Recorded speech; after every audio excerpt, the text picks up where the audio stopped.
I know you think I'm crazy. I have to lie in those big rocks. But I feel her.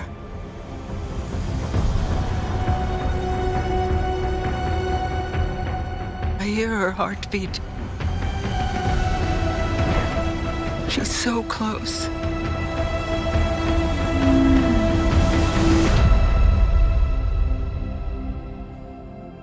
So what does her heartbeat sound like?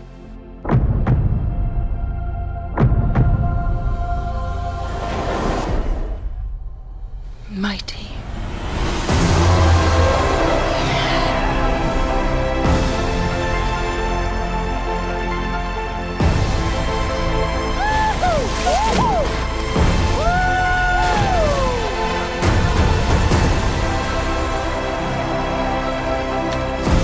We cannot let you bring your war here. Outcast. That's all they see. I see you.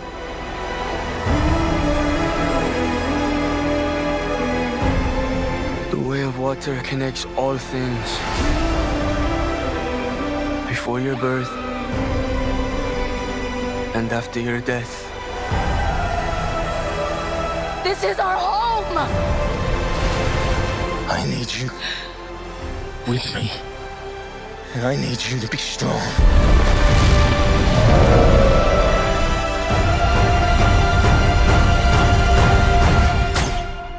Strongheart.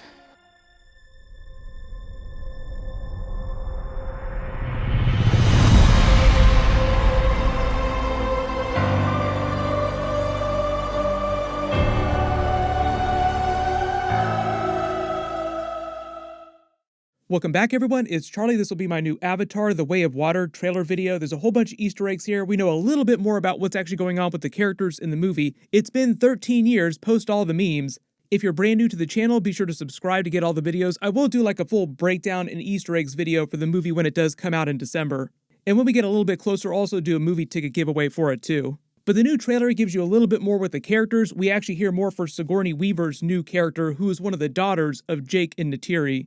They have a really crazy explainer for how they brought Sigourney Weaver back. Like James Cameron brought her back because, of course, you bring Sigourney Weaver back. She's an amazing actress. But her character, Grace Augustine, died during the events of the first movie, and they uploaded her consciousness into that giant world brain. The Na'vi worship that, calling it the god Awa. It's like a giant superorganism world brain they haven't completely explained yet. There's a sort of mystical and biological qualities to it that they'll explore throughout the sequels. They kind of implied that their daughter here, played by Sigourney Weaver, has this connection to it and can feel its heartbeat. It seems like during this later fight scene too, she's almost trying to use the power of that world brain to influence all the creatures around them. But the basic synopsis for the movie is just that Jake, Sully, and Neytiri have formed a family in the past 13, 14 years. It's been about 13 years since the first movie came out, but I believe in the movie they say it's been 14 years chronologically since the events of the first film. Recently, they've had to leave the jungle regions of Pandora and they're moving to this water tribe during the movie. There are currently 7 members of their family. They have 3 biological children and 2 adopted children. The oldest child is a male named Neteyam. The second child is another male named Loak. Their youngest biological child is this female Na'vi named Tukatre. Their first adopted child is Sigourney Weaver's character, the female Na'vi named Kiri. We don't know a ton of backstory about her character yet or which family she came from that they adopted her from in the circumstances of her parents' death. I think it's implied that it was just in one of the conflicts with the other human forces on the planet. We know a little bit about their other adopted child named Miles. They call him Spider just because of what he does during the movie. The way they explain his character is that he was the son of a couple scientists that came as part of the settling crew to try and mine the unobtainium, and in a conflict his parents were killed, so Jake adopted him with Neytiri. And one of the other big changes from the events of the first film is that the Na'vi have started working with some of the humans, not all the humans, because one of the major villains in the film is still Quaritch's character. Quaritch is coming back, but you probably recognize he's also wearing the same avatar body as Jake. So the whole idea is that Quaritch is going to be one of the main overarching villains heading into the next couple of films, so it sounds like he will survive past the events of this film. But because his physical body was destroyed during the last film when he was fighting with Jake, who was also in his avatar body, it seems like what Quaritch has done is basically upload his consciousness into a copy of Jake's avatar body, like they had multiple copies of Jake's avatars. The way you can tell which version of Jake you're looking at is based on their hair and their tattoos. So the real Jake has the long hair, no tattoos. The Quaritch version of Jake has the short military hair and vibe about him, like military clothing, and he has the same tattoo on his arm that Quaritch had. So I think part of the idea is that they'll play with that during the events of the film. Like they'll make you think you're watching one version of Jake when you're really watching the Quaritch version of Jake, and he winds up doing a bunch of evil stuff. They have some voiceover dialogue from some of the other new characters inside this water tribe that they travel to, too. Vin Diesel and Kate Winslet were cast, and they're part of this water tribe. But the way James Cameron described all the Avatar sequels is that each film was sort of meant to be its own standalone thing, even though it's sort of continuing this overarching story of Jake and Neytiri's family. And throughout this trailer, it seems like we get a couple time jumps, like there's a bit of a montage because you see young versions of their family, you see older versions of the children. I think they just included that because it has been 13 years since that first movie came out. Like, okay, it's been a while. We understand a lot has happened, and then so we're going to tell you like a real quick explainer as to how this family came to be. It also seems like Sigourney Weaver's character, Kiri, will have a bigger arc in the movie too, so they'll need to explain some of her backstory. Most of the footage here is just his family exploring this aquatic region as part of this water tribe here. One of the funny things you could say about this trailer, though, is just trying to give you vibes for the movie because there's not a lot of dialogue.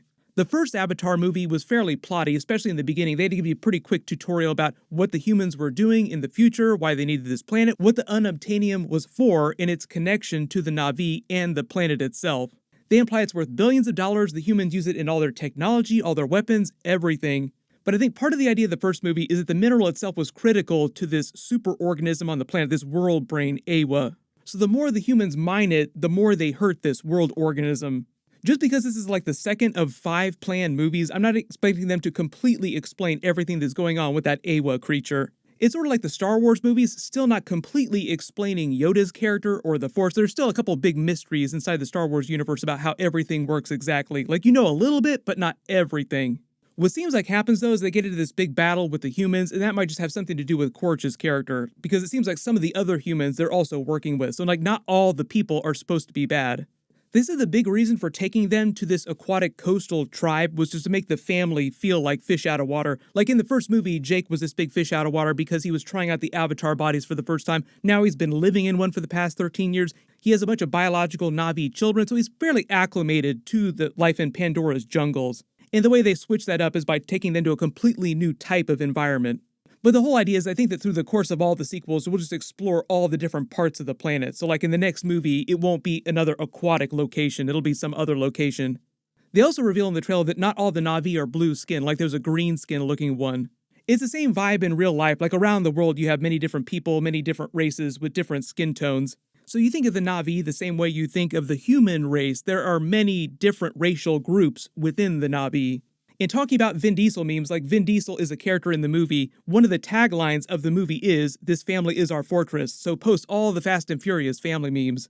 I don't know how many of the sequels Jake and Neytiri are both going to be in. Maybe they eventually wind up getting killed off in one of the later sequels. But the basic idea for the sequels is that it's kind of them doing the Skywalker saga, but with Jake and Neytiri's family. You slowly see them age up through the course of the sequels. I don't know if that means they're going to wind up killing off Jake or Neytiri's character in one of the sequels like Avatar 3 or Avatar 4 or Avatar 5 or something like that. But I think assuming they do make all those sequels, the kids will be the main characters by the time you get to Avatar 4 and Avatar 5.